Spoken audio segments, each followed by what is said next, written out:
Jarred, what are we missing? What happened?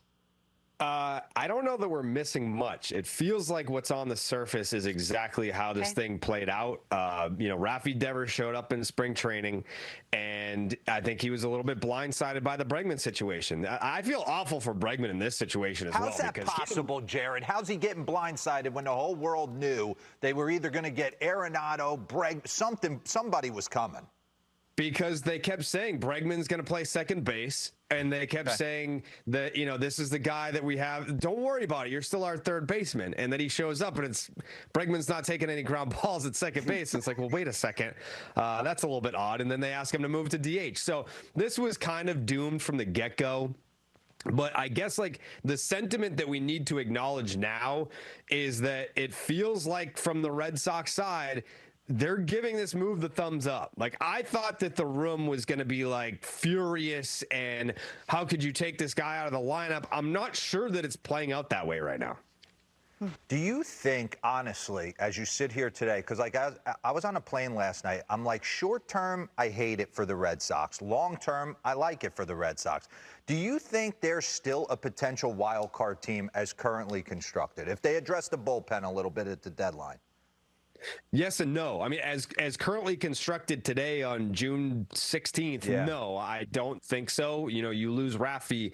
I don't believe that's the case, but we're still a month and a half away from the trade deadline. That's the most important thing that we need to acknowledge is they have time to, you're not going to replace Rafael Devers, D-Row. You know that. I know that. There's no Rafael Devers out there that's going to be added to this team. But can you help out offensively? Yeah. Are there moves that they can still make to become a playoff team this year?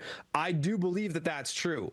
I think ultimately what we need to know for a fact is that the room isn't shaken by this and that they're more motivated by this. This is kind of all right, no one believes that we can do this. All right, well, we have enough talent to go out there and make the playoffs. That's what I'm hoping / kind of feeling like the vibe is right now. Jarred, spinning it forward, Marcelo Meyer, Christian Campbell, Roman Anthony. I'll throw Jarren Duran into that mix. This is what does this mean for those four and the larger young core within that organization now?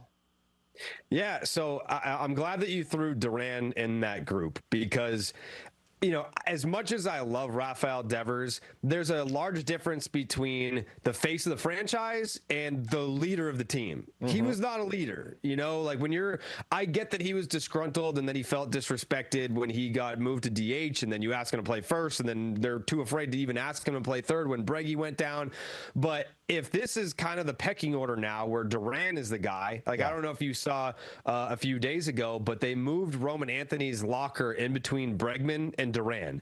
And, Duran's that type of dude where it's you're either with us, you're against us. If you don't want to be here, then screw you. I feel like that's kind of the vibe that's echoing in that room today.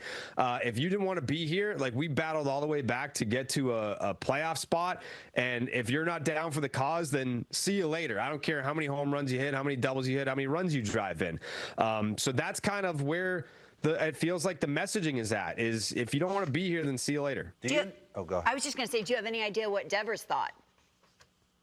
So Devers was, I think he answered the question yesterday. He was asked the question of, that whole drama in spring training and everything that kind of played out after that. Is that water under the bridge? And I'm paraphrasing, but he said, yeah, we're past that. Now, it was a quick response. But yeah, that's what he said. We're past that. So it's kind of everyone's talking out of both sides of their mouth right now.